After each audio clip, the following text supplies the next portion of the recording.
너 제정신이야? 한국이 어디라고 도대체 거기서 살겠다는 거야? 엄마 말 똑바로 들어. 네가 한국에 가면 우리 모녀 사이는 이걸로 끝이야. 한국에서 절대 돌아올 생각하지 마.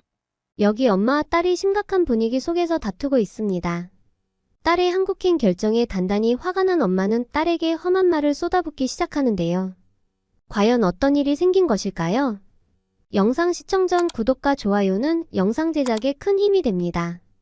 안녕하세요. 러시아인이었지만 지금은 한국인이 된 나탈리아라고 합니다.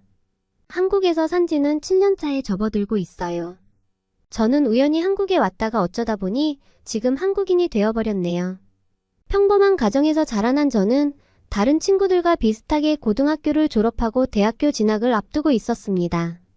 사실 전 어렸을 때부터 공부를 그다지 좋아하는 편은 아니었어요. 당연하게 성적이 좋지 않았고 제 성적에 맞춰서 대학에 갈 수밖에 없었어요. 제가 살던 곳은 블라디보스톡이었고 갈 수 있는 대학교가 러시아 내에서 큰 학교에 속하는 편이었어요. 그때 당시 제가 가려고 하는 대학교에는 미국, 중국, 베트남, 일본, 한국 등의 외국어 전공학과들이 많았는데 이제 막 생겨난 아시아 학과들이 줄을 이뤘어요. 아시아 학과들은 학생들이 선호하는 과는 아니었어요. 저는 일지망으로 영문과를 지원했는데 성적이 좋지 못하니 당연히 1차 서류에서 탈락을 했어요. 대학에 지원할 때 3지망까지 함께 지원했어야 했는데 솔직히 2지망은 일본어과를 지원하고 싶었어요. 그런데 또 떨어질까봐 너무 걱정되더라고요. 그래서 가장 경쟁률이 낮은 한국어과를 선택했어요. 한국어과가 이제 막 새로 생긴 학과여서 학생을 몇 명 뽑지도 않았지만 실제로 지원하는 사람도 없었어요. 모집 인원보다 지원 인원이 더 적어서 저는 한국어과에 쉽게 합격할 수 있었습니다. 친구들은 제가 한국어 전공을 선택했다고 하니까 다 놀렸어요. 차라리 중국이나 일본어과를 지원하지 왜 하필 한국이냐면서요. 사실 그때까지만 해도 저도 좀 창피했습니다. 한국에 대해서 아는 것도 없었고 한국이 어디에 있는 나라인지도 몰랐으니까요. 지금 생각하면 제가 한국이란 나라에 대해서 정말 무지했던 것 같은데요. 처음에 한국어 수업을 들으러 교실에 들어가면서 생각했던 게 한국은 일본과 가깝기도 하고 예전에 일본이 한국을 통치한 적도 있다고 하니 문자도 비슷할 것 같다고 말이죠.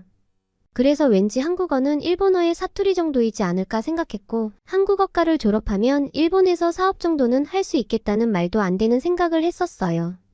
그때는 지금처럼 한류바람이 불지도 않았을 때여서 한국에 대해 너무도 몰랐던 거죠. 그런데 막상 수업을 들어보니 완전히 달랐어요. 태어나 처음 보는 새로운 언어에 저는 신선한 충격을 받았어요. 물론 모든 언어를 처음 배우면 드는 생각일 테지만요. 일단 한국어랑 한자나 일본어랑은 정말 다르다는 것을 알고 놀랐어요. 오히려 한자랑 일본어 글씨가 비슷해 보이더라고요. 한글을 처음 봤을 때 글씨가 눈에 되게 잘 들어왔어요.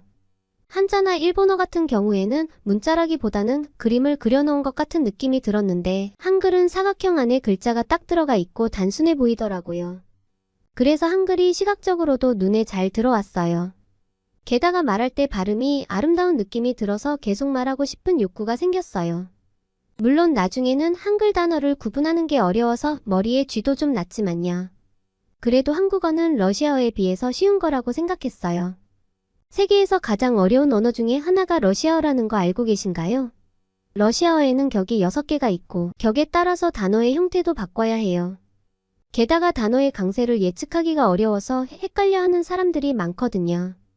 저는 러시아에서 태어나고 자라왔기에 러시아어에 자연스럽게 익숙해졌지만 이것을 설명하라고 하면 못할 것 같아요. 어쨌든 저에게 한국어는 외국어이고 그것을 배우는 것이 어렵기도 했지만 재미도 있었어요.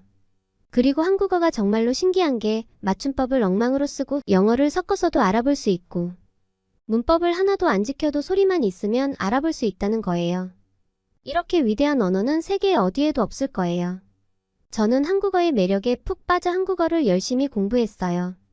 게다가 저희 학교에 한국어를 배우는 학생 자체가 별로 없어서 제가 조금만 열심히 해도 상위권의 점수를 받았어요. 상위권 점수가 나오니 저는 더 신나서 한국어 공부에 매진했어요. 한국어 공부를 하다 보니 조금씩 한국에 대해서도 관심이 생기더라고요. 그리고 제가 한국어 공부를 또 열심히 한 이유가 있는데 저희 학교에서 한국어를 가르치는 교수님이 정말 친절했어요. 사소한 것을 물어봐도 성심성의껏 답변해 주시고 제게 한국어 교재도 주시면서 열심히 공부해보라고 하셨죠. 제게 한국어를 가르쳐 주셨던 교수님은 한국어를 공부할 때는 언어뿐만 아니라 문화도 같이 배워야 한다는 철학을 가지셨던 분이셨어요. 그래서 기회가 된다면 한국에 가서 한국에 대한 문화를 직접 경험하는 것도 좋다고 말씀하셨습니다.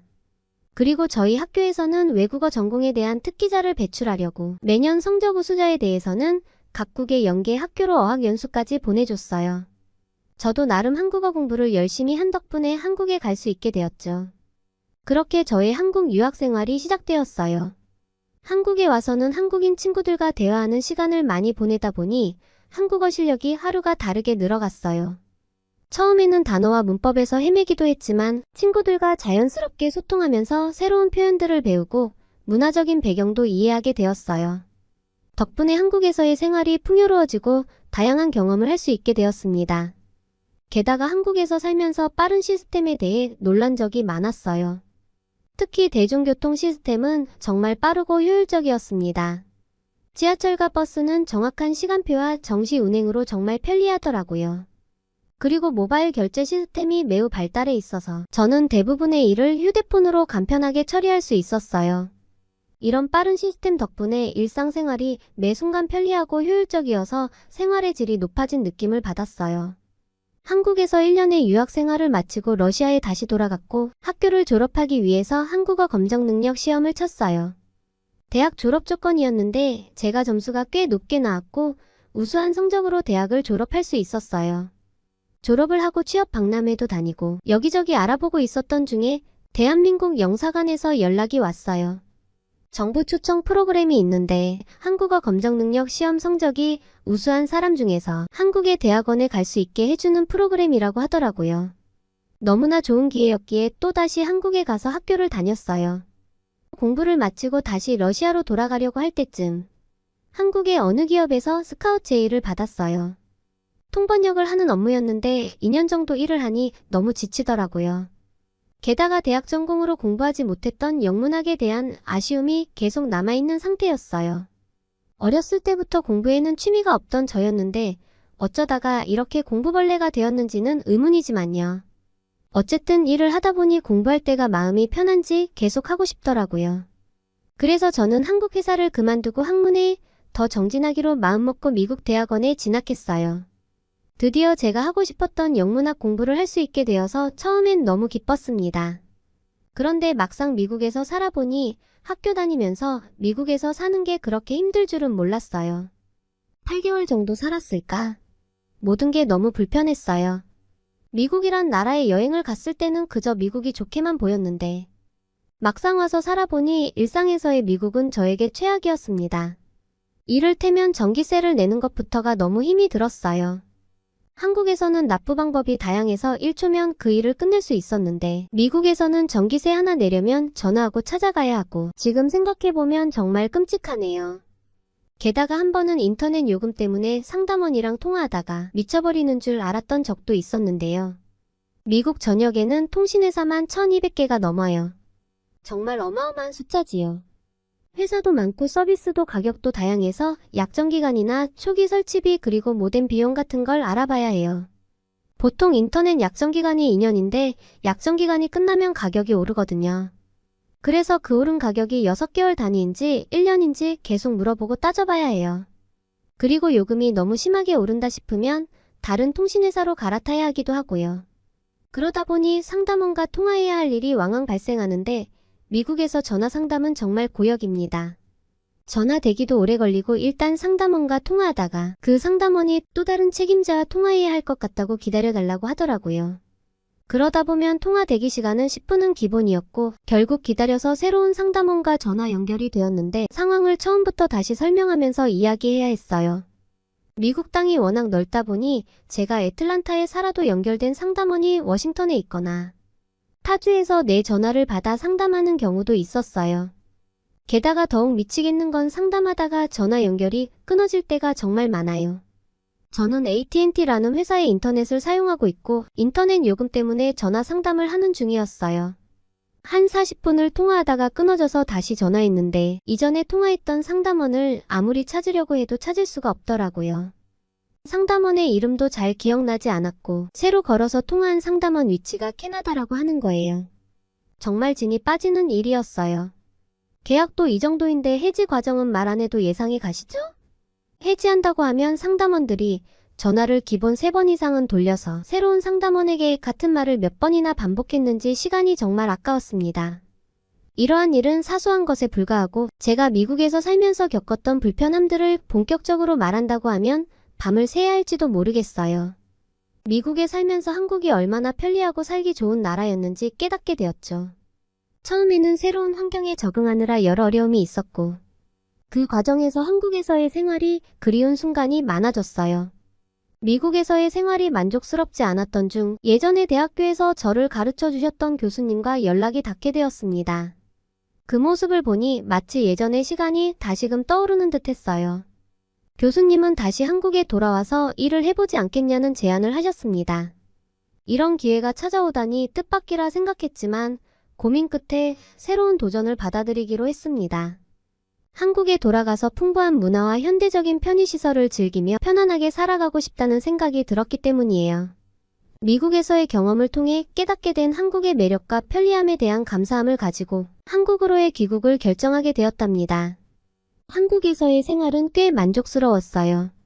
한 가지 불안함을 제외하고는요. 그 이유는 비자 때문이었어요. 비자가 연장이 안 되면 저는 다시 러시아로 돌아가야 하거든요.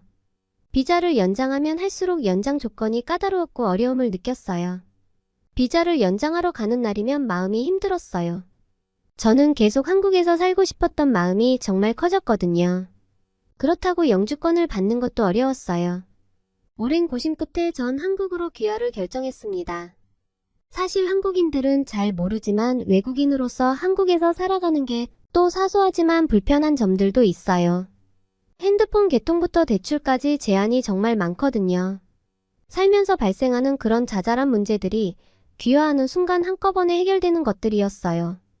그래서 비자를 연장할 때마다 불안에 떨면서 한국에 사느니 당당하게 한국인으로 살기로 마음먹었고 지금은 한국에서 보란듯이 잘 살고 있습니다. 그리고 제 결정은 틀리지 않았다고 확신해요. 앞으로도 한국에서 잘 살겠습니다. 지금까지 제 사연을 들어주셔서 감사합니다. 오늘의 사연 어떠셨나요?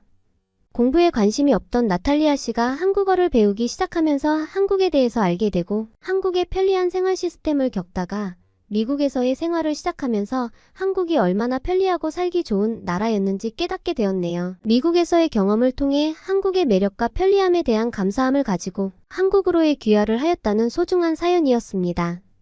이제 한국인이 된 나탈리아 씨를 환영하며 한국에서 언제나 행복하시길 바랍니다. 끝까지 영상을 시청해주셔서 감사합니다. 여러분의 구독과 좋아요는 영상 제작에 큰 힘이 됩니다. 더욱더 좋은 영상으로 찾아뵙겠습니다. 감사합니다.